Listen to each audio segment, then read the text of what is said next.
a little bit about experience nyo dahil nag-film kayo sa totoong barko. Oo, sa gitna ng dagat, sa may Manila Bay. So, umaandar ang barko as you were filming? Hindi. Naka-park na. Naka-stationary naman. Okay. Kamusta yung experience mo?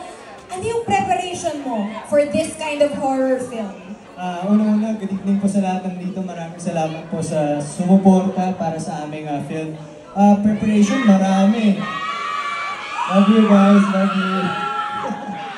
Una-una, syempre, magpasa ng script, syempre, kaya naman yan sa pagiging artista. Pangalawa, mag-observe sa set kasi bilang seaman, kailangan pagdating sa big screen, kita ng tao na alam mo yung ginagawa mo.